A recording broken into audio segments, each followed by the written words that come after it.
इस पीएम अजय योजना में आने वाले 5 वर्षों में लगभग 10,000 करोड़ रुपए का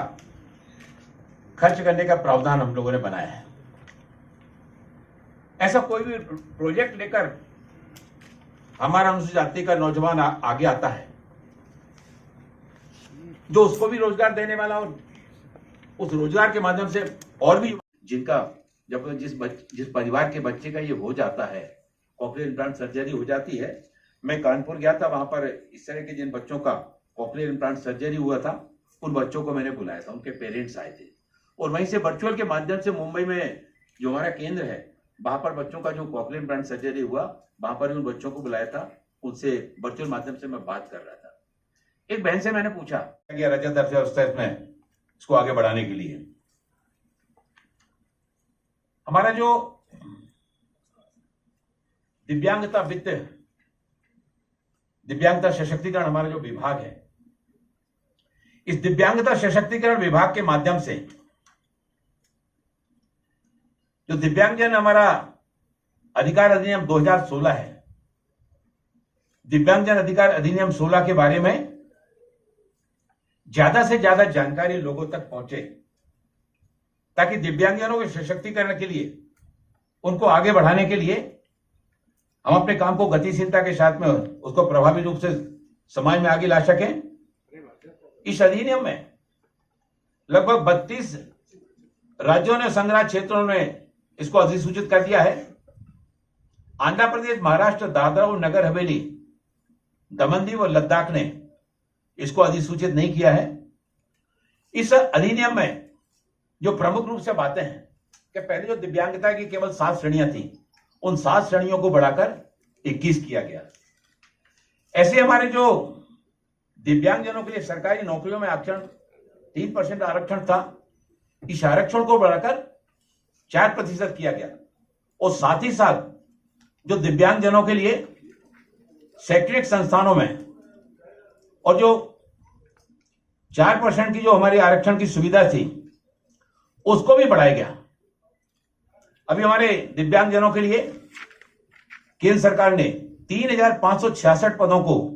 अधिसूचित किया है। हमारे जो परिवहन है, आईटी सिस्टम है, यहां पर भी दिव्यांगजनों के लिए एक सुगम्य वातावरण बनाने की पहल, उस पर भी हमारा पूरी तरह से ध्यान केंद्रित किया जा रहा है। दिव्यांगजनों के अंदर कौशल विकास, उनको कैसे कौशल विकास के कामों के साथ में जोड़कर उनके अंदर आत्मविश्वास का भाव लाया जा सकता है। हमने बहुत सारे ऐसे दिव्यांगजनों को देखा। मैं कल ही अहमदाबाद में था और वहां पर दिव्यांगजनों को जो लोन स्वीकृत हुए थे उसके सर्टिफिकेट देने का जब काम किया जा रहा था, एक कांताबेन नाम की हमारी बहन एक पैर से दिव्यांग थी। जब वो वहां से चलकर यहां तक आई, हमने उसको वो लोन स्वीकृति का जब पत्र दिया, वो पत्र देने के बाद उस बहन से मैंने पूछा कि बहन आप क्या करती हो और ये लोन लिया तो आप इसको अपने काम को कैसे आप आगे बढ़ाएंगे। उस बहन ने बताया कि वो घर में उस बेटी से जब मैं मिला वो ठीक हो गई, केवल ठीक ही नहीं हुई, आज वो बेटी पश्चाताप से उस दौर से गुजर रही। उसने तय कर लिया कि जिस दौर से हम गुजरे हैं ऐसा किसी बेटी को, किसी भाई को जो है ना इस दौर से ना निकलना पड़े, परिवार उसका बिखरने ना पाए। और आज वो नशा मुक्ति केंद्र में रहकर आज बहुत बड़े काउंसलिंग करने का काम उस बेटी के द्वारा किया जा रहा है। ये नशा की बहुत बड़ी चुनौती समाज के सामने है। विभाग, देश के प्रधानमंत्री आदरणीय नरेंद्र मोदी जी के नशा मुक्त भारत अभियान को पूरी प्रतिबद्धता के साथ में इसको आगे बढ़ाने के लिए हम अपने बाकी विभागों का सहयोग लेते हुए, राज्य सरकार का सहयोग लेते हुए, शैक्षिक संगठनों का, एनजीओ का सहयोग लेते हुए, और इसमें आप सबसे भी अनुरोध करना चाहते हैं कि इस तरह का कोई अच्छा उदाहरण हमारे सामने अगर आता है, जो एक बार व्यक्ति वहां पर गया, वहां से निकल के आया, तो ऐसे अच्छे रोल मॉडल को समाज के सामने, प्रिंट मीडिया, इलेक्ट्रॉनिक मीडिया बहुत केवल चौथा स्तंभ ही नहीं होता है, समाज का एक बहुत जिम्मेदारी, उत्तरदायित्व वाला काम आपके हाथ में होता है। तो आप अपने कार्य के माध्यम से भी इस नशा मुक्त भारत अभियान में आपका अभियान जुड़ेगा। वरिष्ठ नागरिकों के लिए और हमारी योजना है कि हर जिले में हम एक सीनियर सिटीजन होम हम करना चाहते हैं। बहुत सारे बुजुर्ग समाज जीवन में ऐसे हमको देखने को मिलते हैं जिनके परिवार में कोई नहीं है, ना बेटा है ना बेटी है। कुछ परिवार ऐसे भी मिलते हैं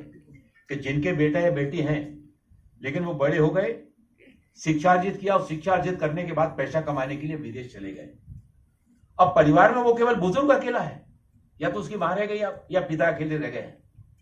ऐसे वरिष्ठ नागरिकों के लिए हर जिले में कम से कम एक सीनियर सिटीजन होम हो, और सीनियर सिटीजन होम के माध्यम से इन वरिष्ठ नागरिकों को केवल वहां पर रहने खाने की नहीं, बल्कि स्वास्थ्य की चिंता, और स्वास्थ्य की चिंता के साथ ही साथ हमारे बुजुर्ग ऐसे भी हैं जो बुजुर्ग सेवानिवृत्त हो जाने के बाद भी